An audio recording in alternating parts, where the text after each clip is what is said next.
kali ini kita bakalan buat menu scroll di Unity. Dan kita pakai gambar rusa-rusa ini. Buat aja permisalan bahwa gambar-gambar ini adalah button menu kalian.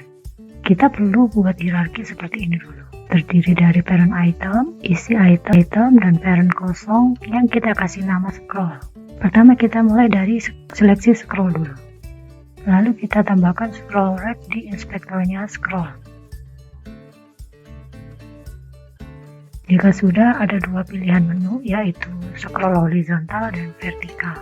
Kalau horizontal itu berarti scrollnya dari kiri ke kanan, sedangkan kalau vertikal dari atas ke bawah.